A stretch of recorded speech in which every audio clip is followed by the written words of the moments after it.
gebedstuin by Betsewer.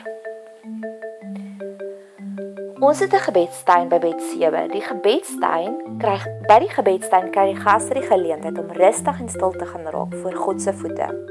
Die gebedstuin is ook oop vir die publiek. Afsprake is noodsaaklik om die gebedstuin te besoek.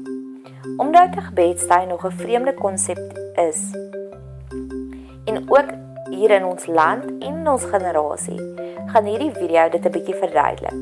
Die gebedstuin is in die pragtige Bosveld omgewing net buitekant Pretoria. Dis naby Roodeplaat, 15 km van die N1 snelweg, vanaf die Zambesi afrit of Sefako Mogato afrit.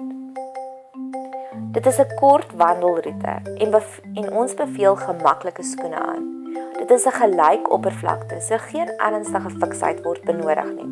Dit is werklik 'n baie maklike roete. Ons het nou onlangs 'n gas gehad wat met krikke en 'n voet in gips deur die gebedstuin is. Ons het huidiglik 7 gebedstasies met gemaklike stoele waar die gaste kan gaan sit en stil raak. Ons beveel so 'n uur minimum aan vir die gebedstuin besoek en dat die besoek in isolasie gedoen word. Ons gee gebedsriglyne indien dit benodig word, maar indien jy vir 'n spesifieke onderwerp wil bid, kan jy sonder die gebedsriglyne deur die gebedstuin stap.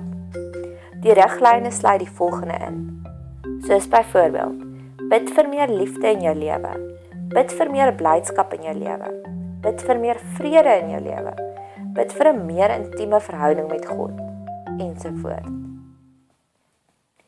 Kontak ons vandag nog om die gebedstuin te besoek. Jy kan dit alleen kom besoek of selfs in 'n groep. Groeplede kan dan so 10 minute intervalle begin met die gebedstuin, sodat elke persoon individueel by elke punt kan stil raak. Die koste verbonde is R100 per persoon en ons gee afslag vir groter groepe. Die inkomste wat gegenereer word deur die gebedstuin sal dan ingesaai word in Betsewer, Huis van Hoop vir emosionele genesing vir vrouens. Indien meer inligting verlang word van Betsewer, sal ons die link vir die video oor Betsewer hieronder plaas.